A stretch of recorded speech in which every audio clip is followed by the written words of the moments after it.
Hey, everybody watching at home. Thank you so much for tuning in. We're going to get started here in just a couple of minutes. But in the meantime, while you're waiting, if you could go into the comments section of wherever you're watching and maybe just throw a few suggestions in there. We're looking for titles of stories.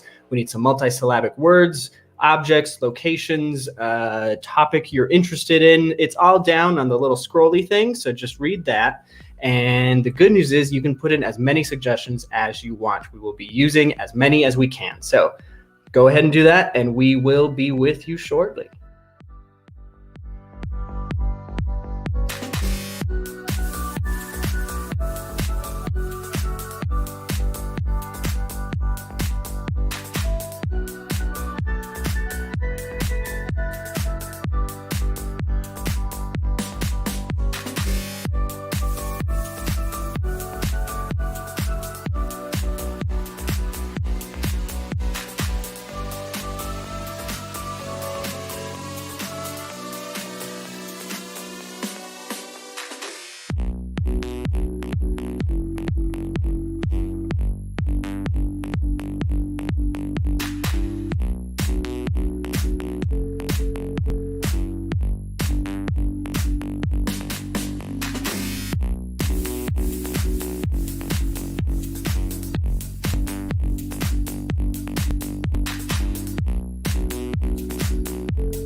Hello, welcome to the show at home. You are here to see the show. Ordinarily, you'd be seeing us in downtown Albuquerque at the Box. We hope to be back in there very, very soon, as long as we all keep doing what we got to do. So you are here to see some improv, which means that everything you're going to see is going to be made up on the spot. We're going to need some suggestions from you. So if you haven't had the chance to go into the comments and put some suggestions there on the little scrolly thing. Just like that. So go ahead and throw some suggestions in. In the meantime, I'm going to introduce tonight's cast. We are starting right here in Albuquerque with our very own Heather Yosero. Oh, hi, bud. Hi, how are you doing? I'm doing great, and we're both wearing some resort wear tonight, anticipating the summer season. Are anticipating a tropical vacation very soon in our future, we hope. Coming up next, also from Albuquerque, New Mexico, we got Wesley Swedenberg. Hey, what is up? Yes, how you doing? Fine, just fine. Are you showing us your knee right now? Yeah, that was my knee. It's a little early in the show. Guys at home, but this is an X-rated show now. I thought we were showing up our tropical wear. And okay, yeah, fair. That is fair. Also coming from Albuquerque, New Mexico, we got Mr. Alex Knight. Hello. Hello. I showed you my other snake skin, but this is my other snake skin. Very snazzy. I like that a lot. This is all some sort of theme. It all fits, even Wes's knee. I don't know. Yeah, exactly. Let's see if our last player fits our theme. Coming from Los Angeles, California, we got Jason Weiler. Hey! Hey! How are you? I'm good. Apparently there was just an earthquake here. Ooh. Like right now? Like a little guy, yeah. Like a little earthquake right before the show started. Jason disappears. I did not feel point. it, but I've been told that there was a little earthquake that happened. So All right. Wow. Hopefully there will also be some earth-shattering comedy happening tonight. that's coming up. With that transition, we are now going to go into our first piece where we will be telling you a story that has never been told. We're going to get this the title from your suggestions. This one coming from Sarah Wolbeck. We got The Bluebird of Happiness, which is a beautiful, beautiful title. Thank you so much for that, Sarah. I'm going to hide that now. And we are going to go into chapter 1, and how this is going to work is I'm going to highlight one of our players and they're going to tell the story, and then I'm going to switch without notice to another player and they're going to have to pick up exactly where the last one left off. So why don't we begin with chapter 1 of, I already forgot the name, The Blue Bird of Happiness. Chapter 1.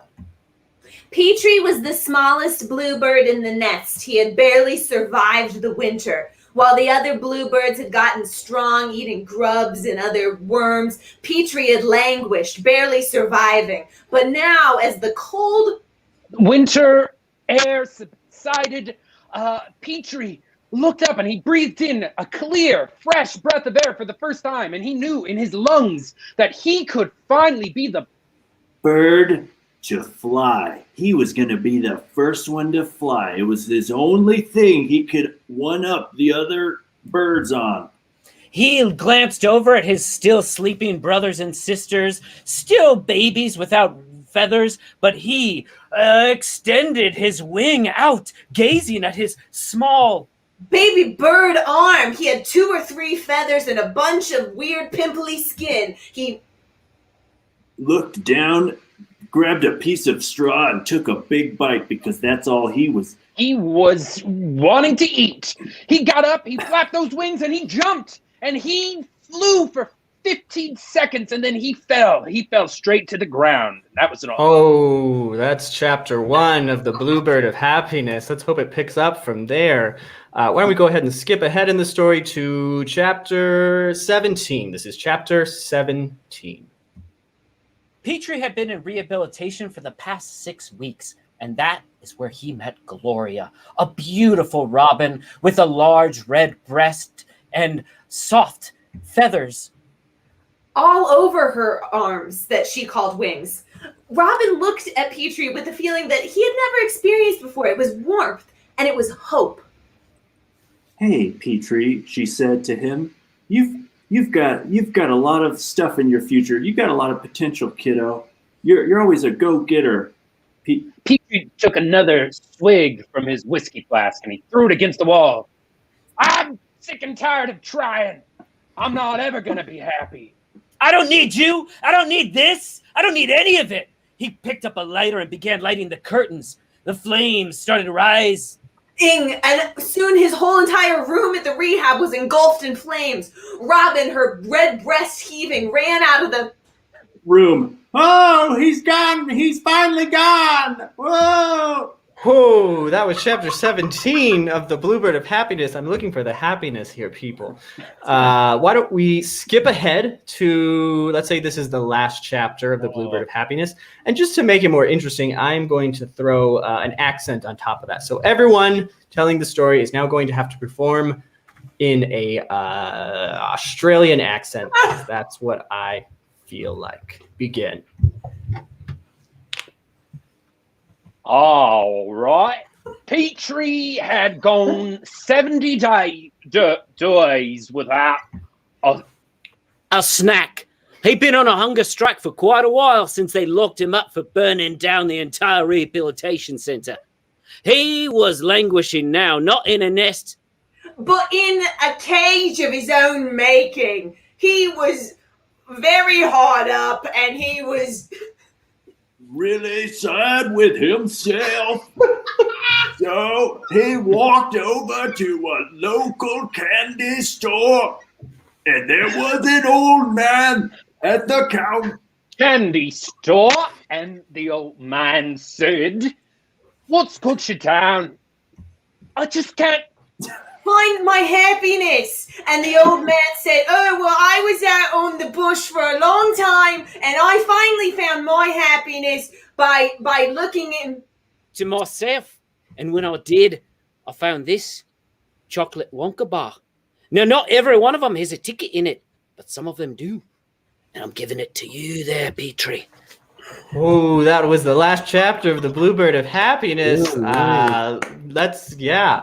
There's no moral to that. We're just going to move on to our next piece.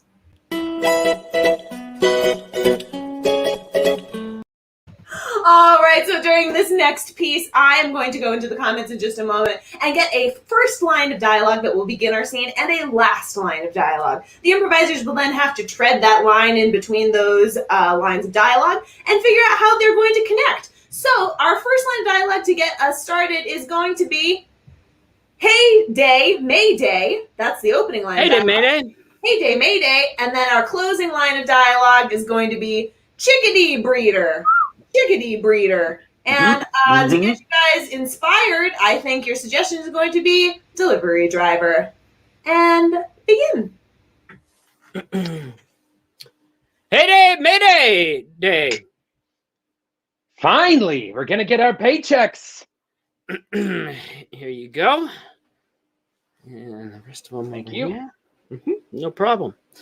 Yeah, you're saving up for that incubator, huh?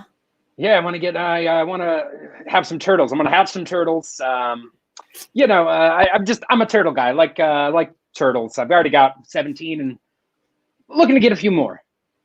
Thank you cool. for asking. Yeah. Very cool. Hey, I want to. Oh, okay. Yeah. No, go ahead. What were you gonna say? No, I was gonna say, you always ask about me, you come around here every 2 weeks, you give us our paychecks, and you've always got such a cool, nice demeanor, and I feel like I never ask about you. So how's it going, man? How's what is it, the softball league? Sure, softball league's going great. I mean, Good. it was a money-making scheme, and I felt guilty about it because I'm really trying to milk a lot of parents out of money. It's a girls' little league softball kind of team thing, but it's going great, making tons of money, which was the goal. And the kids are having fun. So it is a win-win. But Sure. Okay. Excellent. That's good to hear. I mean, I'm happy to hear that the kids are winning, and, it matters a lot to children to have, positive athletic experiences in their life. Yeah. All right. Well, all right. I'm going to head out then. But good to see you. No, it's actually, hang out. Why don't you hang out here, and look, I couldn't help but notice you got a cooler of Bud Light right there. Yeah, I'm trying to branch out. I'm trying to make friends. I just got a divorce, so I'm trying to make friends. And so, you seem like a nice guy, and you were honest to me about that, scheme that you're hatching. And, I can, here's a beer for you. I can get a little skeevy myself sometimes, Yeah, man. I mean, Friday, I'm cool with drinking in the office. I love it. And, a lot of the people. Yeah, exactly. Right. It's good to break the rules sometimes. Yeah. Like one time, right? Back in college, we had like a project that we had to do, and I downloaded the whole paper off the internet and just used that. Right, got away with it. Got an A. Yeah. Wait a minute. I think I went to college with you, man. Yeah. Yeah. Wait a minute. You're the guy. You had the dorm room, like the sex dorm room, right? Am I right? You were like the man. I don't no, I was actually pretty lame. Are you sure, man? Are you sure? Okay, look. All right. Look, I know I recognized you. When you came up here, right? I saw you. I knew your face. I could see that you recognized you. Cannot help anybody. That's the reason about you all the time. Can I see your tattoo? Can I see the tattoo of your nickname? Look, if I show you the tattoo, okay, with the nickname, okay?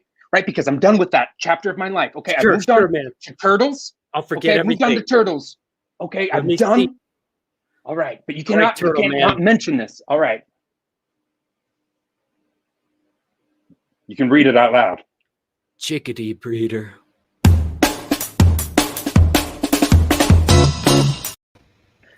Hey. Oh. Were we both just saying hey at the same time?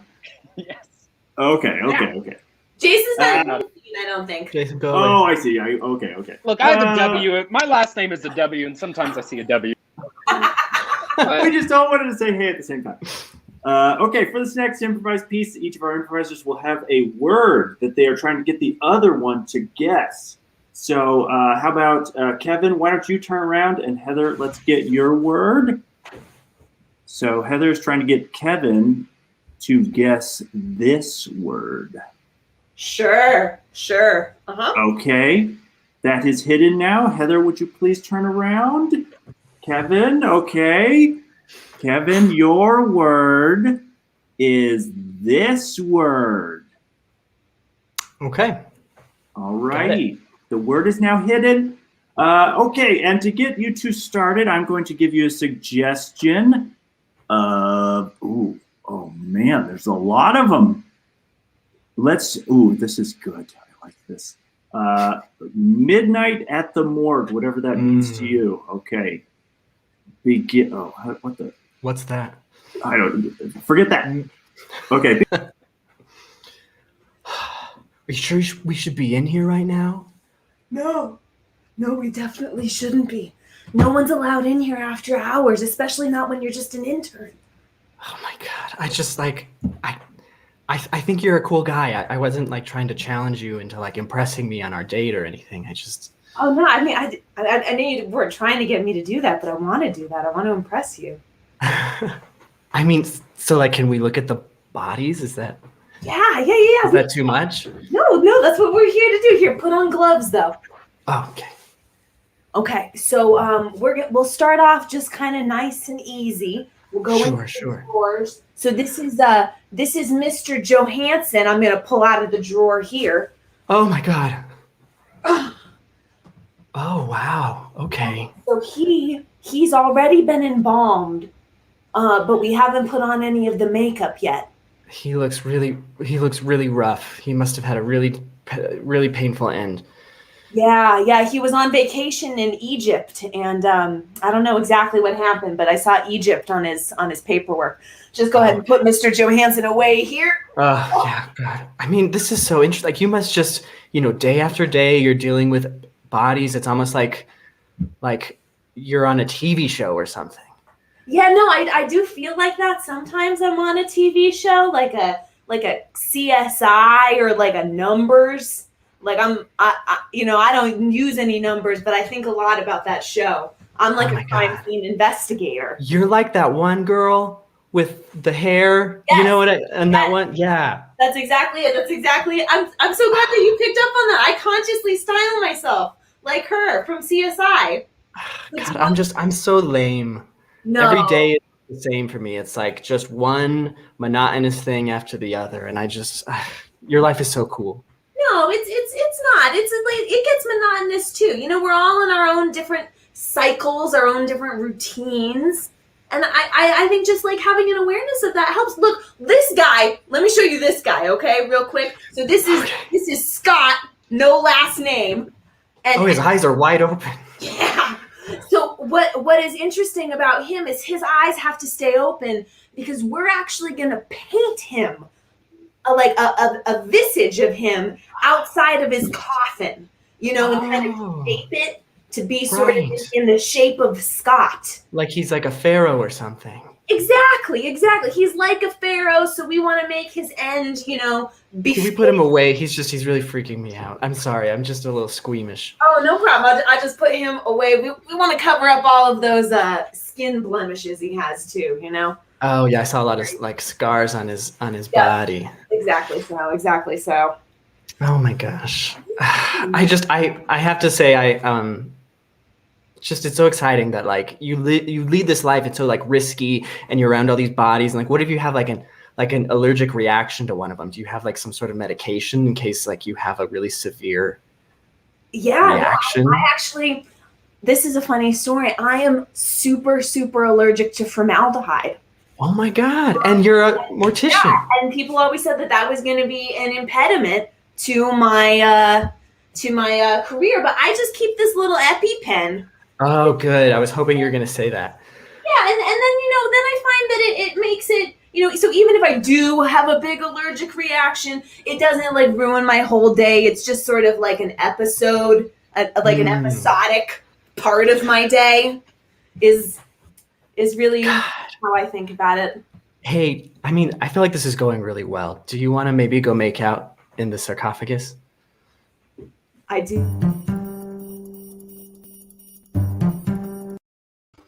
Oh, the killed it. Nice Hey. work, y'all. All right, for this next piece, I've got Jason and Kevin here, and Wes might join us if it's appropriate, but not now. Get out of here. Great. So what's going to happen to this next scene is I'm going to be controlling time. If I say reverse, they're going to take the last line of dialogue. They're going to go back through time. And if I say forward, they're going to continue back forward through time. It'll make a lot of sense once you see it going. I need a suggestion to get these two lovely men started. And there's a beautiful one here from Brian. A ramen shop is the perfect suggestion. So yes, if I say forward, then reverse, forward. You got it. All right, here we go. Ooh, it's too spicy. It's too spicy. It is. It's a little bit aggressive. Should we Thank ask you. for water? Reverse. Yeah. Yeah. Should we ask for water? It's a little bit aggressive. Forward. It's a little bit aggressive. Should we ask for water? Yeah. I just Hey, thank you for meeting me here. You had something I wanted to talk to you about. Yeah, you said in your email it was really urgent. I'm gonna marry your mother. Reverse. I'm gonna marry your mother. Yeah, you said in your email it was really urgent.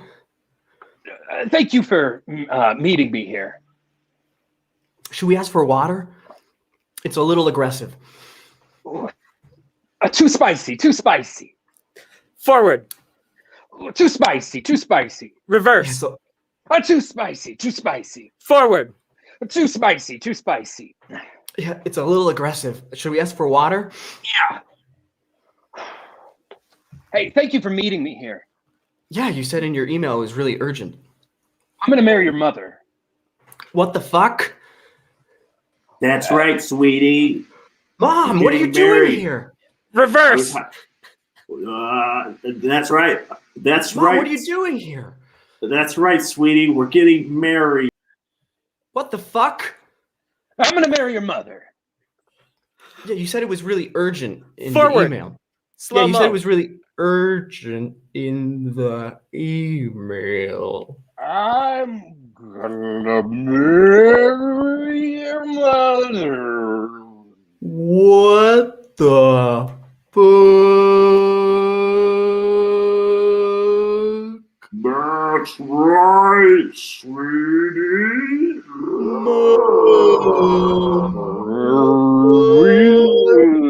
love each other.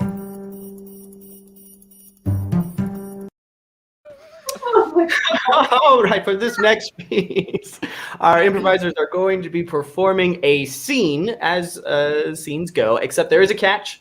In this scene, they are not allowed to use the letter S. They can use the sound, as in the word mice, but they cannot use the letter as in the word mouse. Does that make sense? Of course it makes sense. You're all adults, presumably. So I am going to get a suggestion from the comments section. Again, thank you for these wonderful suggestions. It's going to be this one. It's going to be... No, actually, I changed my mind. Thank you, Brian. That was a great suggestion. But I want to do my fiance's grandmother's ring because there's a story there and I need to hear it. So your suggestion is my fiance's grandmother's ring. And I will be watching, and any time that I hear one of them slip up and use the letter S, I'm going to make a really obnoxious game show sound. Sounds like eh. You can do that at home if you so choose. So we now begin with my fiance's grandmother's ring. Begin. I can't find it. Come on, Claire. We need to find the ring. I've looked everywhere. I can't find it.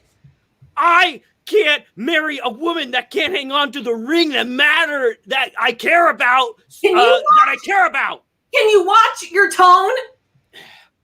I am furious. I am angry. I'm angry. Don't be angry. We need to make up a lie. A believable lie. Well, what? I don't know. We could tell her that a robber took it. A robber took the ring, the important ring? I need to bring the ring to my family. My brother, Oh, my brother. your brother. Oh, The wedding, my brother. There, a wedding for my brother, and ooh, I'd like to hear a little bit fewer word from you about your brother and more about how you can be helpful to me, your girlfriend. I want to help you, but I feel like you are helpless. You are unhelpable. You have no ability to help you on your own. When you tiny up your eye and the other eye Yeah. get tiny too, it, Uh-huh. it does. Ooh. Quit it now. Oh, am I turning you on?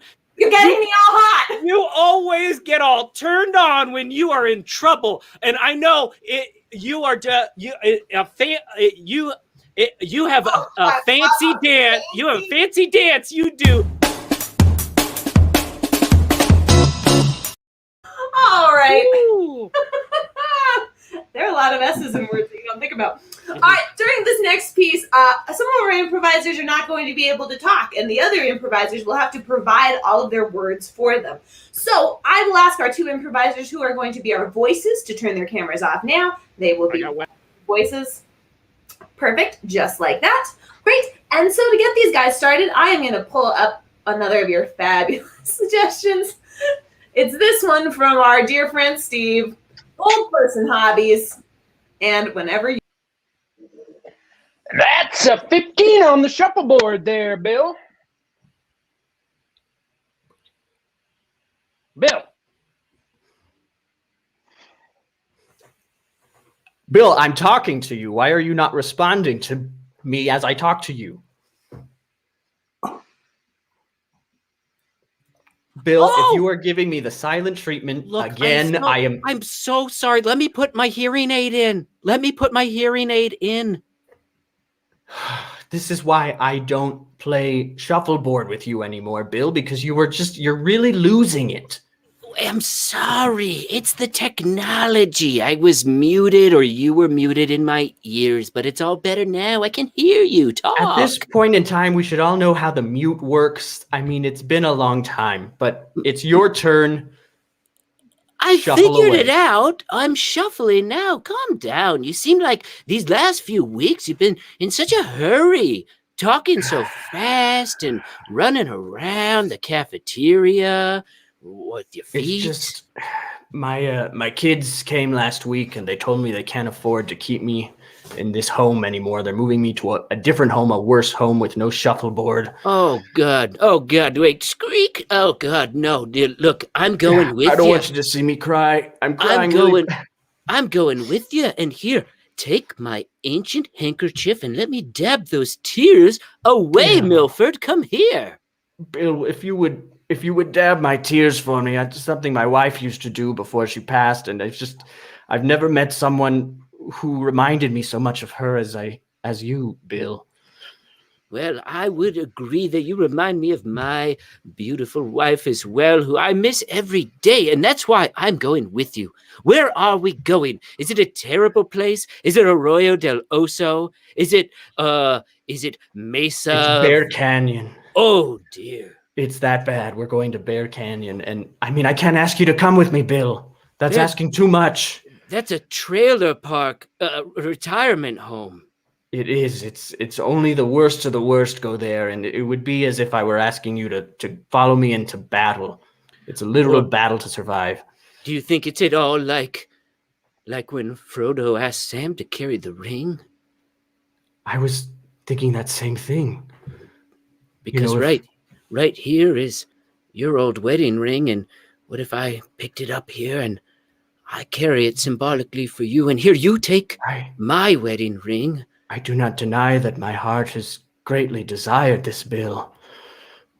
In place of my old wife, I shall have a Bill, not young but old and wiping my tears. Sorry, I'm just a really big fan of No, I'm with you, and I shall have my Milford, and my Milford and I shall ride valiantly to Bear Canyon, where you and I shall deal strongly with the dangers and threats that would await us upon arrival.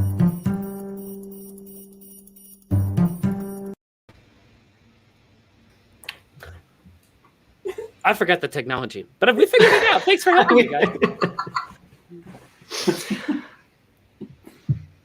Oh, this is me. That's why everyone's looking at me. Great. All right. So for the final piece tonight, folks, we're just going to have a little bit of a conversation. And then from that conversation, we're going to create some improvised scenes. So I'm just digging through here. And we were so cruel to Brian not talking about his Legos. I was a huge, I was about to say I was a big fan of Legos, but there's a word for it. I was a Lego maniac. Were any of you all Lego maniacs or connectors? I don't know. Anyone? I had this stuff that was called Laurie Land. It was very lame, but it was like squishy foam that you like locked into places, and then you could build houses from it. But then if you stepped on it, it wouldn't hurt you.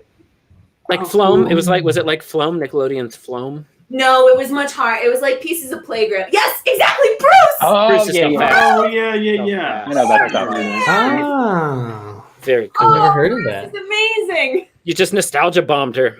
Oops. Hi. That was such a thrill. There was this game. There's like a number of games from my childhood that like I don't know if they actually existed or if I just made them up in my mind. But there was this one game where it was like a crab and it was battery operated and it would like move around a little arena and you'd have to like collect the marbles. And you had like there were different color marbles and it was like the coolest game when I was like 5. But like I don't think that's like a reverse Hungry Hippos kind of. Yeah. kind of. Yeah, it was like it was snatch some marbles from the crab. Exactly. Yeah. Damn, that sounds fun. I think it still sounds fun. I would still want to play that. Bruce, just to toot the Bruce horn a little bit for anyone that is not in the showcast, Bruce brought a crossfire and he left it backstage for us, and we got to. Oh, there's Crazy Crab. Crazy Crab. That was it. That's not Crossfire. Crossfire 2.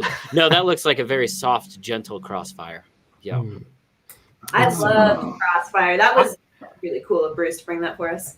I remember being, I think probably around 5 or something, and being not able to fit like triangles into circles yet. And I thought that game was like amazing. I don't know what age you're supposed to be able to fit a triangle into a triangle shape, but it's like a skill you have to learn. Yeah. And gotcha. I remember like, this is amazing. You can fit the triangle in the triangle, but you have to guess a bunch. Guys, here's what I need to know though: is did you smoke as teenagers or ever in your life? Here I'd like to talk about cigarettes. I think I've never. I mean, I have smoked a cigarette, but I was never a smoker.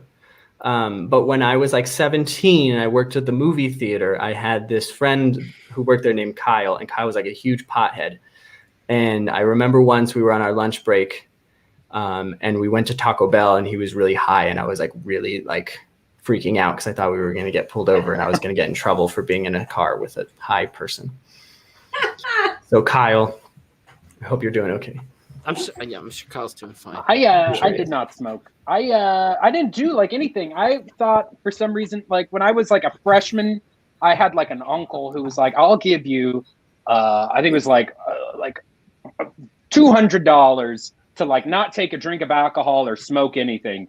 And when I was a freshman in high school, I thought that was like a lot of money. And so I like wanted that $200 and I made it all the way through high school without doing any of that stuff. And then I got the 200 and I was like, this was not worth it. I should have partied. He remembered the deal you had struck. He didn't try to like cheat you out. Do you think? No, he gave me the 200. Yeah. I'm gonna get dark on this one. Do you think now at the end of your life that little bit of time not doing drugs and smoking and stuff might save you like extreme medical bills much later in life? So. Like you might. I don't know. All I'm saying is maybe he invested well. It was smart. I would still go to parties, but I would drink milk and like. Oh no! Because they would be like chugging contests. Well, it was like because we were like chug beers, and then like they'd be like, "Well, Jason, if you're gonna chug, you gotta chug like something." And so I would try to chug like glasses. Something with milk. Steaks. Yeah, you can't chug with water. Steaks in it. I'm with it.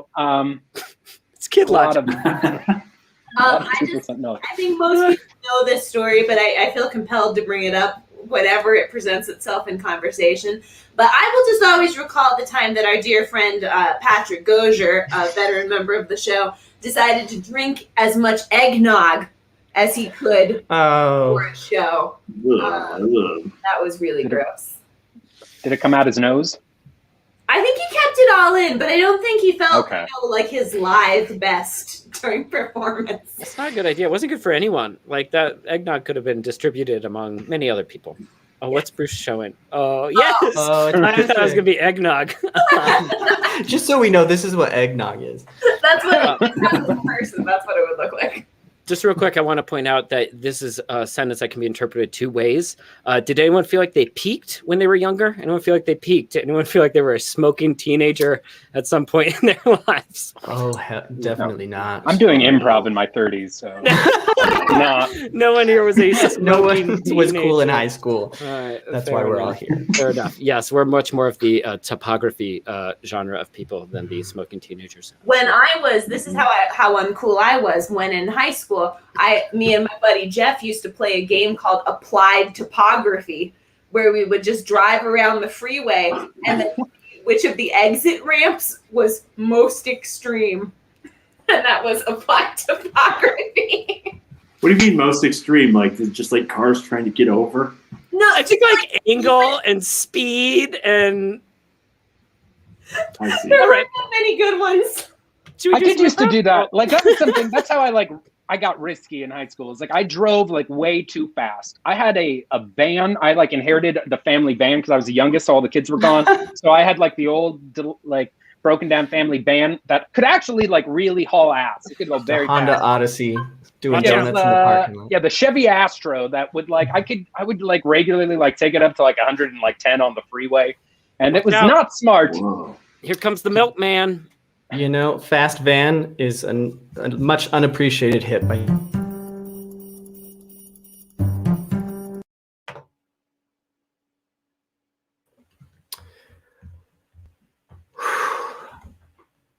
I haven't.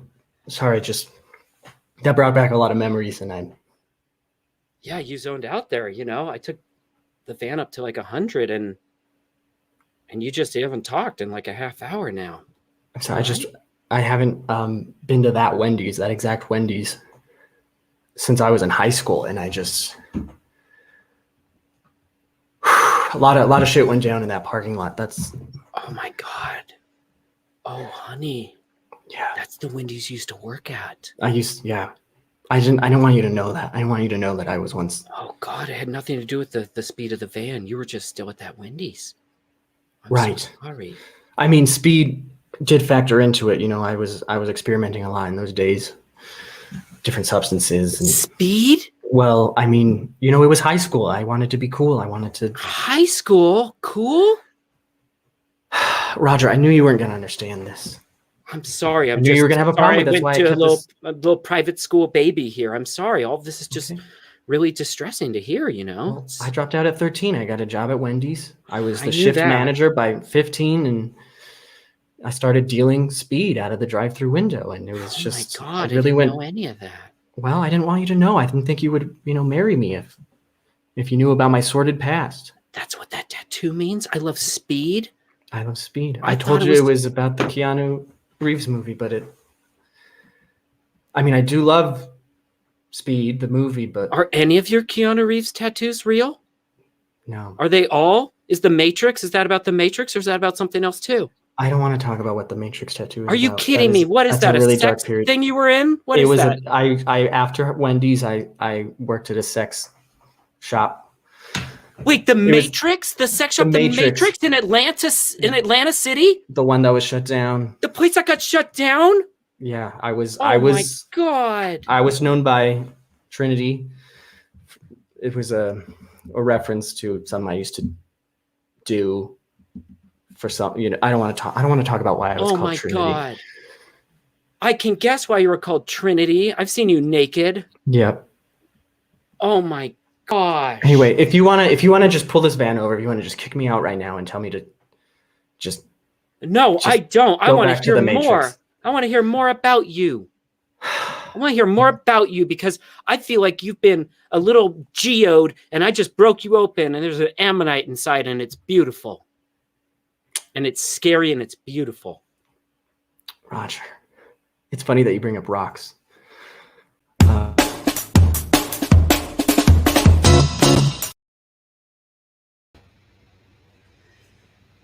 All right, listen up, crabs. You're going into the arena today. I know I thought there would be more time. I thought we would have more time to train. But you're going in today. Coach, I don't feel ready. I don't feel ready to go in the arena. No one's ready for the arena, but you have to go. I can't keep you back here anymore. I saw what happened to Tim. What was that? What was that?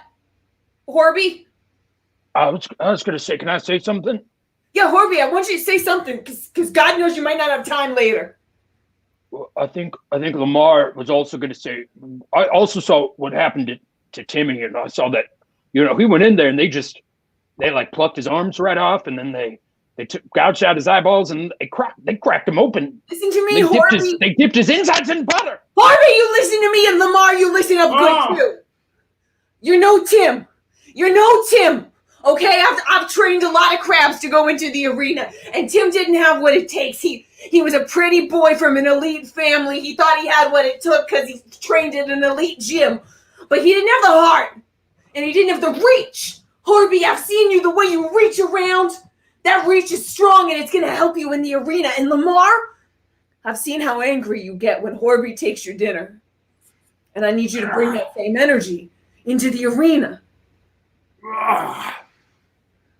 You're right, Coach. Horby, we can do this. Well, Lamar, we can do this. Guys, I should make clear. You're going into single combat. You're not on a team. It's a Horby versus Lamar. It's me. I have to kill Lamar. One of you has to kill the other one. That's what happens in the arena. Why didn't you tell us that? Hey, honey, the crabs we got are fighting.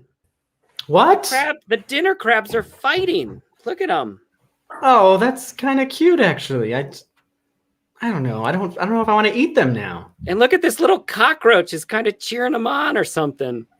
It's like it's their coat. I would usually be freaked out that there's a cockroach on the table, but yeah, some kind of coach maybe. That makes sense. Get him. Well, let's cook all three of them. okay.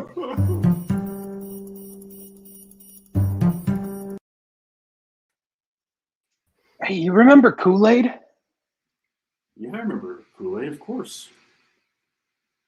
Kool-Aid was like crazy, wasn't it? Like we used to drink Kool-Aid. I just get so excited about Kool-Aid. Like it's weird. Yeah. Hey, sorry, I don't have Kool-Aid, man. I don't. Milk. I'm just thinking back, like when we were kids, like you and me, and like Mom would leave us, like at home, and we'd have to like fend for ourselves, and like we would make Kool-Aid, and like that's what we drank. I know. Yeah, dang. Yeah, those were good days. Yeah. We'd jump on make up a big batch of Kool-Aid and then bring it into next to the Sega Genesis and play a bunch of Mortal Kombat and stuff. Yeah, it's just like the best. That was the best, man. Like it didn't get any better than that. Like third grade. That was it. That's what. Yeah, well, after that, it was just downhill. For me, at least. But, I didn't want to bring the mood down. What? Yeah, I was just gonna say that I really enjoy still hanging out with you, Thomas. Yeah, thanks. I brought you a milk. I thought we were gonna enjoy milk together. Oh, I can't drink milk. Oh, it's I'm sorry. It's just I've been sober for the past 10 years. I haven't touched this stuff. Oh wow. I told you about my history with milk chugging. Yeah. Oh yeah, I remember. Hey, what I'm honey, looking your brother's staying for dinner. I've got a nice chowder ready to go, so I'm just gonna get that started. maybe just throw in some those old chicken breasts we have in the freezer into the oven for a few. We'll just sure. eat the chicken breasts. Yeah. I'm sorry. Something. Yeah. I'll go get Yeah. started on that. I could just have like one little Oh, hey, taste of it if you want. I mean, just no. I smell there's a lot of cream, like heavy cream in that chowder. No. We don't have milk here. Nope. No. Down in the garbage, this milk goes. You don't have to throw it away. You! Hey, you get away from my cow's nipples! Get off that nipple! I gotta get off! the milk. You get off her nipple! You get off!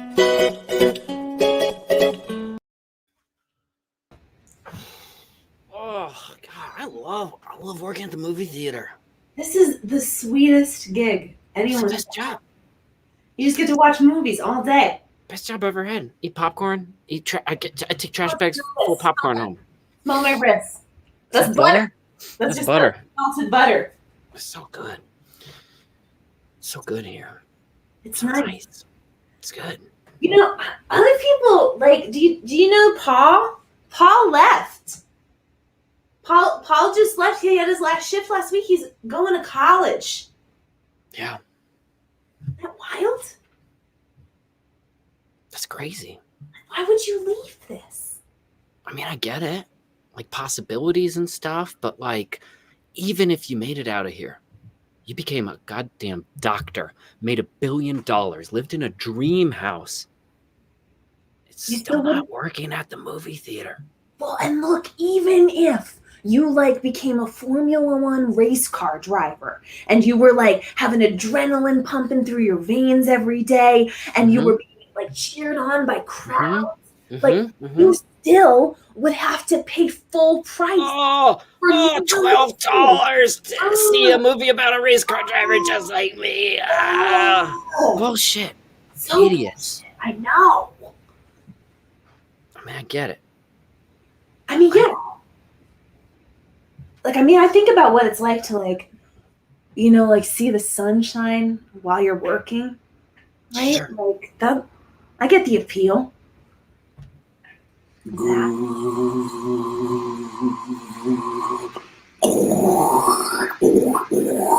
Oh, shit, the AC's on the fritz again. Hang on.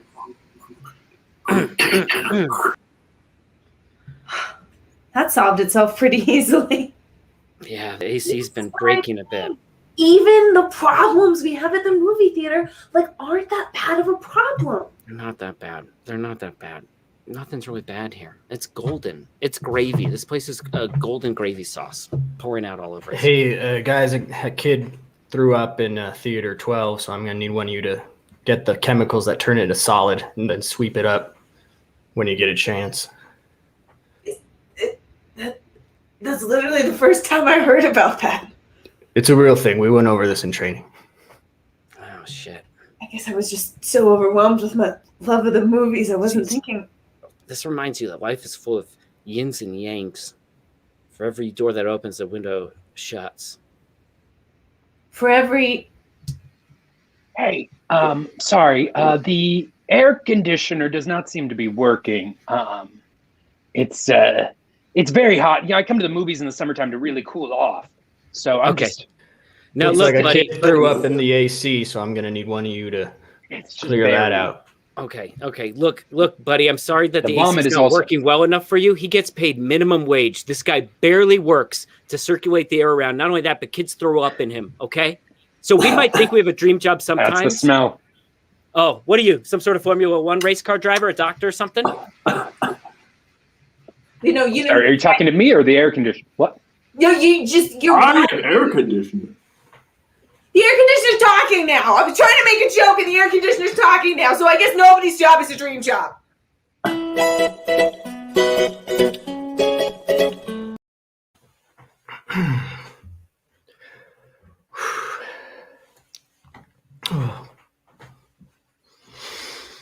Hey, man.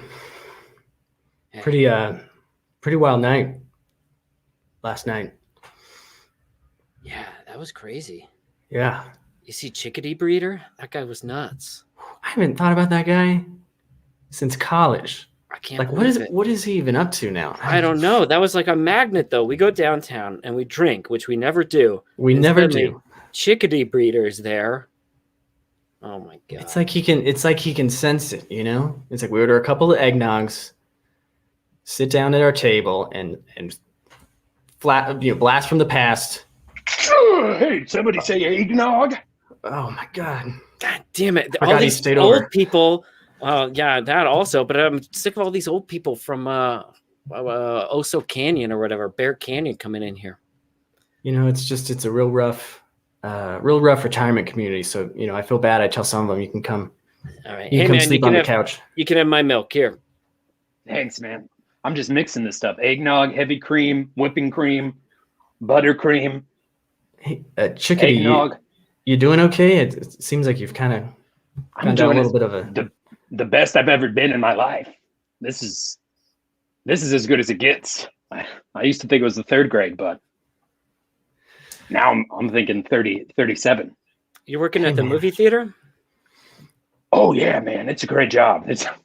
Chickadee, I'm here to intervene with you. Intervene Is- between you and the milk. It's me, your That's- friend. Oh. Your friend. Sorry, you just look like a lot like a guy who works at the movie theater who's also an air conditioner. Oh yeah, that's my twin brother. Look, man. There's no reason, right? I don't got a problem, okay? I'm cool. I can control myself, right, guys? You have a problem. I used to think I could control myself around milk too. And then you know what happened to me? I lost everything. I lost my human body. I lost my friends. I had to go work as a trainer in a crab arena. All because I couldn't give up the milk. God, man, you got to clean this place up. There's like roaches and crabs everywhere. It's disgusting in here. I'll get the stuff that turns it into a solid. That's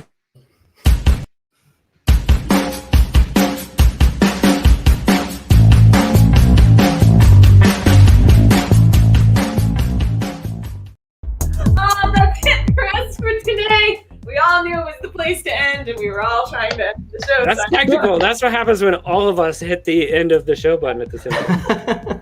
Guys, we thank you so much for joining us, not only tonight, but all through these pandemic times as we've been coming to you over the streaming internet. I'm here to tell you that soon, very soon, we will have an announcement for you. We will be back in person very soon at the Box Performance Space downtown.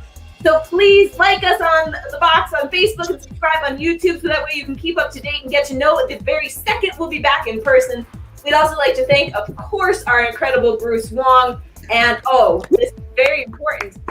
Guys, if you would like to see live performance, come back to New Mexico. We could really use your help. If you would like to make a tax-deductible donation to theboxabq.com, that ensures that there will be a place for live performance not only right after the pandemic, but long into the future. Thank you again to Bruce. Thanks to all these amazing boys we get to work with every night. Thanks, guys. Be safe. Thank you, Heather. Bye. Bye, y'all.